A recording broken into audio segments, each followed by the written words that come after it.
আজি শ্বেয়াৰ কৰিছোঁ খুৰমাৰ এটা ৰেচিপি। খুৰমাখিনি মই আটাৰে বনাইছোঁ। মাত্ৰ 2 কাপ আটাৰে এয়া চাওক ইমানখিনি খুৰমা আমি ঘৰতে কম সময়তে কম সামগ্ৰীৰে প্ৰস্তুত কৰিব পাৰোঁ। বিহু উপলক্ষে আপোনালোকে বনাব পাৰিব, গতিকে ৰেচিপিটো আপোনালোকৰ লগত শ্বেয়াৰ কৰিলোঁ। খুৰমাৰ কাৰণে ইয়াতে মই 2 কাপ আটা লৈছোঁ। যিটো ৰঙা আটা সেই ৰঙা আটাই ব্যৱহাৰ কৰিছোঁ। বগা আটাও আপোনালোকে ব্যৱহাৰ কৰিব পাৰে বা আটাৰ সলনি ইয়াতে ময়দাও ল'ব পাৰে, কিন্তু এই খুৰমাবিধ সাধাৰণতে আটাতেই বেছি খাবলৈ টেষ্ট হয়। এতিয়া অলপমান চেনি পিচি ল'ম। তাৰ কাৰণে মিক্সিৰ জাৰটোতে আধা কাপ চেনি ল'লোঁ। লগতে ইয়াতে দিছোঁ 3 চামুচ চুজি। চুজি আপোনালোকে যিকোনো চুজি দিব পাৰে আৰু অকণমান এনেকৈ চুজি দি দিলে খুৰমাকেইটা খুব ক্ৰিস্পি বা মচমচীয়া হয়, টেষ্টটো ভাল হয়। গতিকে চুজি থাকিলে দিব, আৰু যদি চুজি আপোনালোকৰ ওচৰত নাথাকে তেতিয়া নিদিলেও একো কথা নাই। খুব মিহিকৈ মই এয়া চেনি আৰু চুজি 3 চামুচ পিচি ল'লোঁ। এতিয়া এইখিনি আটাৰ সৈতে খুব ভালদৰে মিক্স কৰি লৈছোঁ।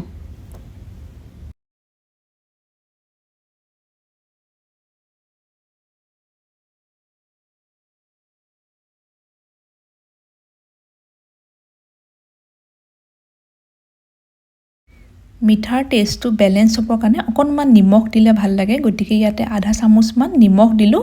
শুকানেই গোটেইখিনি ভালকৈ মিক্স কৰি লৈছোঁ। এতিয়া এইখিনি খুব ভালদৰে ঘিউ বা তেল দি সানি ল'ব লাগিব, মানে এইখিনি আমি ময়ন দি ল'ব লাগিব। ইয়াতে মই ঘিউ ব্যৱহাৰ কৰিছোঁ। অলপমান ঘিউ মই ভালকৈ গলাই লৈছোঁ। ইয়াতে প্ৰথমতে ডাঙৰ চামুচেৰে এয়া 3 চামুচ ঘিউ দিলোঁ আৰু গোটেইখিনি খুব ভালদৰে মিক্স কৰি ল'ম।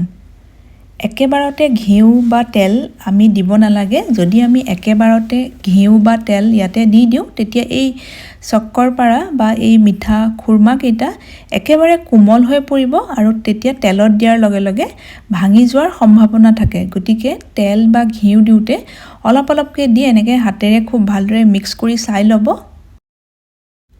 গতিকে খুৰমা বা নিমকি বনোৱাৰ ক্ষেত্ৰত তেলৰ পৰিমাণটো সঠিক হোৱাটো খুবেই দৰকাৰী। তেলৰ পৰিমাণটো সঠিক হৈছেনে চেক কৰিবৰ কাৰণে এনেকৈ মুঠি এটাৰ টাইপত বান্ধি চাব।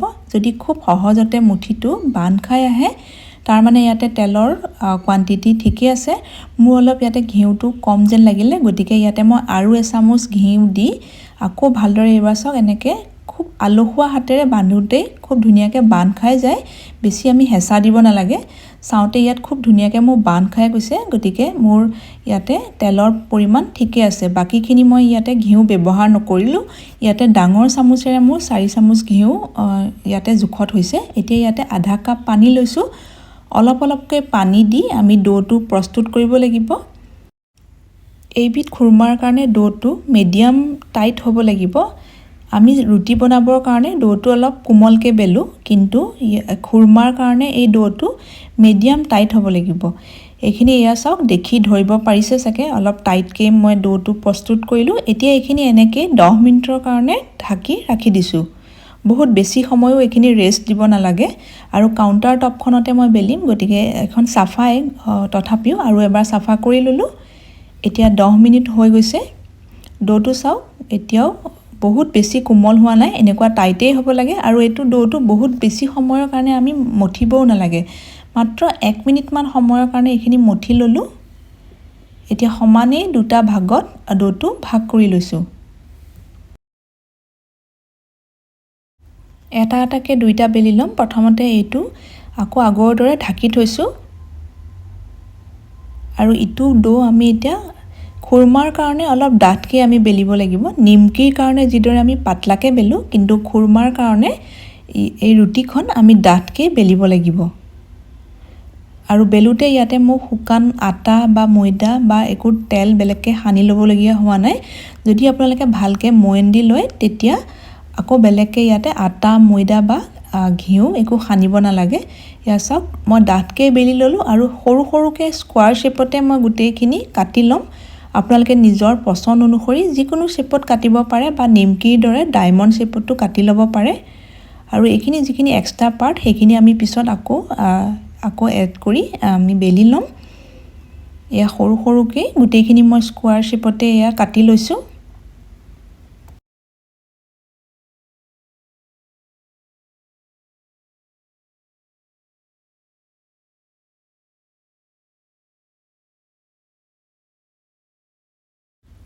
খুৰমাৰ কাৰণে এইখিনি কাটোতে দেখি ধৰিব পাৰিছে চাগে মিহি হোৱা নাই, অলপ এইখিনি ৰাফ টাইপৰ হৈছে। তেনেকুৱাই হ'ব লাগে খুৰমা, তেতিয়াহে এই খুৰমাখিনি পাছত ফ্ৰাই কৰাৰ পিছত খুব ক্ৰিস্পি হ'ব, মুখত দিলেই পমি যোৱা টাইপৰ হয়। একেদৰে মই গোটেইখিনি এয়া কাটি ল'লোঁ। আৰু ফ্ৰাই কৰিবৰ কাৰণে তেলখিনি আমি এটা টেম্পাৰেচাৰত গৰম কৰিব লাগিব। তেলখিনি বহুত বেছি গৰম কৰিব নালাগে, অকণমান এনেকৈ দি চাওঁতে এয়া চাওক লাহে লাহে বলটো উঠি আহিছে। একেবাৰে এনেকুৱা মিডিয়ামতকৈ কম গৰম কৰিছোঁ তেলখিনি। এতিয়া গেছৰ ফ্লেমটো একেবাৰে কমাই দিছোঁ আৰু অলপ অলপকৈ দি খুৰমাখিনি ফ্ৰাই কৰি লৈছোঁ। দিয়াৰ লগে লগে এইখিনি লৰাই দিয়া নাই, প্ৰায় 1 মিনিটমান সময়ৰ পিছত এইখিনি এনেকৈ চামুচখনেৰে অলপ লৰাই দিছোঁ। নিমকিতকৈ সাধাৰণতে খুৰমাৰ টেক্সচাৰটো অলপ ডাঠ হয়, গতিকে খুৰমাখিনি ফ্ৰাই কৰিবৰ কাৰণে সময়টো অলপ বেছি লাগে। প্ৰায় 8 পৰা 10 মিনিটমান সময় লাগে খুৰমাখিনি ফ্ৰাই কৰিবৰ কাৰণে। আৰু ফ্ৰাই কৰোঁতে গেছৰ ফ্লেমটো যাতে একেবাৰে কমাই ৰাখে সেইটো কথা ভালকৈ মন কৰিব। প্ৰথমখিনি খুৰমা মোৰ ফ্ৰাই কৰি লোৱা হৈ গৈছে। এটা পাতল ৰঙচুৱা কালাৰ অহালৈকে ফ্ৰাই কৰিলে এইখিনি হৈ যাব। আৰু এইখিনি ঠাণ্ডা হোৱাৰ পিছত অকণমান ডাঠ হ'বই। এনেকৈ ফ্ৰাই কৰি থাকোঁতে তেলখিনি যদি বহুত বেছি গৰম হৈ যায় তেতিয়া অকণমান গেছটো অফ কৰি টেম্পাৰেচাৰটো নৰ্মেল কৰি ল'ব। একেদৰেই মই গোটেইখিনি খুৰমা ফ্ৰাই কৰি ল'লোঁ। খুৰমাখিনি প্ৰথমতে ফ্ৰাই কৰি ৰাখোঁতে অকণমান কোমল হৈ থাকে, কিন্তু যেতিয়া ভালদৰে ঠাণ্ডা হয় তেতিয়া খুৰমাখিনি টাইট হৈ পৰে আৰু ভিতৰতো পূৰা ক্ৰিস্পি আৰু ফ্লেকি হয়, মুখত দিলেই পমি যোৱা টাইপৰ হয়। যদি আপোনালোকে আগতে এনেকৈ ট্ৰাই কৰা নাই, এবাৰ ট্ৰাই কৰি চাব। আৰু আজিৰ এই ৰেচিপিটো চোৱাৰ কাৰণে আপোনালোকক বহুত বহুত ধন্যবাদ জনাইছোঁ।